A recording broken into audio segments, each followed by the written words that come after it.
آیات سکینہ پڑھنا کیسا ہے اور اس کی طبیعت اور مزاج پر کیا اثر پڑتا ہے؟ آیات سکینہ پڑھنی چاہیے۔ جتنے بھی بے سکونی کی چیزیں ہوتی ہیں نا، اس میں آیات سکینہ پڑھنی چاہیے۔ غصے پہ قابو نہ پایا جا رہا ہو، ہمیشہ آیات سکینہ کا ورد کرنا چاہیے۔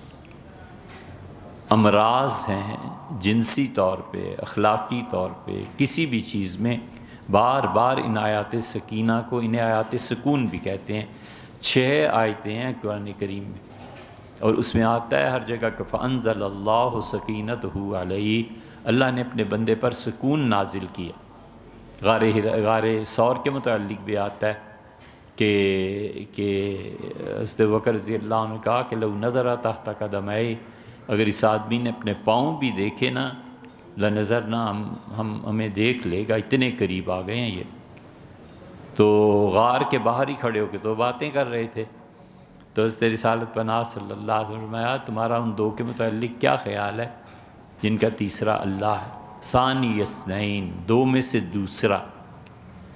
یہ حضرت بکر رضی اللہ عنہ کو کہا گیا ہے۔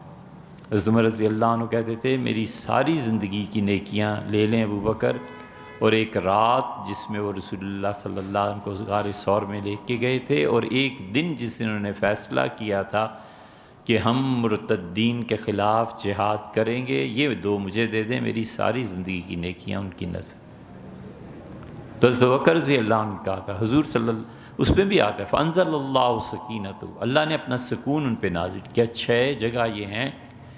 حافظ ابن قیم رحمۃ اللہ علیہ نے لکھا ہے کہ ہمارے شیخ ابن تیمیہ رحمۃ اللہ علیہ اس کی تلقین فرماتے تھے، خود لکھا ہے حافظ ابن قیم رحمۃ اللہ علیہ نے کہ میرا معمول ہے جب بھی بے سکونی پیدا ہو جائے اللہ کے لیے یہ آیات پڑھتا ہوں، اور ان کے شیخ ابن تیمیہ رحمۃ اللہ علیہ بھی مسلسل پڑھتے تھے۔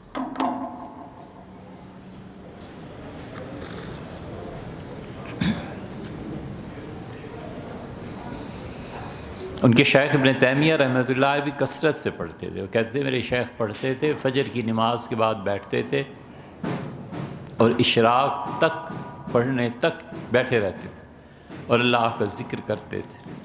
بڑا مجاہدہ ہے، بہت مجاہدہ۔ تو ہم نے ایک مرتبہ سفر پہ جانا تھا تو میں حاضر ہوا، میں نے عرض کیا کہ حضرت وہ سفر، تو خاموش رہے، پڑھتے رہے۔ پھر اور جب اٹھے سارے اپنے معمولات سے فارغ ہو گئے تو میں نے کہا ناشتہ کر لیں، پھر سفر پہ جانا ہے۔ تو فرمایا میرا ناشتہ یہی ہے، جس دن یہ نہ ہو اس دن طبیعت بہت کمزور پڑ جاتی۔ تو اللہ کی یاد کثرت سے، ان آیات کا پڑھنا، آیات سکون کا پڑھنا، آیات شفا کا پڑھنا، یہ سب چیزیں کرنی چاہیے، یہ ضروری ہیں۔ یہ بے سکونی کا علاج ہے۔ اللہ اس کے نتیجے میں سکون نازل بھی کرتا ہے، اور اس کے نتیجے میں اللہ تعالیٰ اس بندے کی رہنمائی کرتا ہے کہ سکون کس چیز میں ہے، کس چیز کے استعمال میں۔ آپ کر کے دیکھیں، ایک صاحب کو بہت زیادہ ایک چیز پیش آ گئی تھی، تو ہم نے انہیں کہا کہ یہ آیات پڑھیں، آیات سکینہ اور آیات شفا، ان دونوں کو ملا کے پڑھتے رہتے تھے۔ تو بہت شدید جلد کی کوئی بیماری تھی، پیش آ گئی تھی انہیں۔ تو ہم نے کہا ڈاکٹرز تو دیکھتے ہی ہیں کہ یہ بھی کر لیں، ساتھ ساتھ وہ بھی جاری رکھیں، یہ بھی پڑھیں۔ تو وہ چند دن بعد جانا ہوا تو بالکل ٹھیک ہو گئے تھے، بس بعض جگہ پہ جسم میں، جلد میں چیزیں رہ گئی تھیں۔ تو ہم نے کہا یہ کیسے؟ تو انہوں نے کہا میں یہ آیات پڑھتا رہتا تھا، تو ایک مرتبہ سویا تو خواب میں کسی نے کہا کہ تمہاری جلد کو کیا ہو گیا ہے؟ میں نے کہا بیمار ہوں۔ اس نے کہا میں تمہیں ایک ایسی چیز بتاتا ہوں جس سے تم غافل ہو، اور اللہ تعالیٰ نے تمہارا سکون اس میں رکھا ہے۔ میں نے کہا کیا؟ اس نے کہا یہ تمہارے لان میں جو درخت لگا ہوا ہے نا، اس درخت کی شاخ کاٹو اور اپنے سارے جسم پہ وہ پتے پھیرتے رہو تو تم ٹھیک ہو جاؤ۔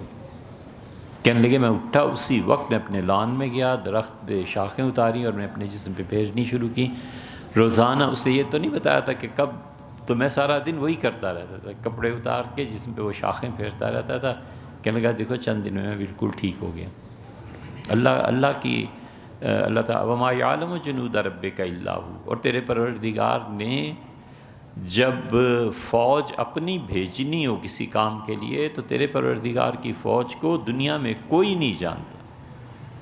ہوا بھی اس کی فوج ہے، موجیں بھی اس کی فوج ہیں، پانی بھی اس کی طاقت ہے، بجلی گرجتی ہے تو اس کی طاقت ہے۔ وما یعلم جنود ربک الا ھو، تیرے پروردگار کے علاوہ کوئی نہیں جانتا کہ اس کے کتنے لشکر ہیں۔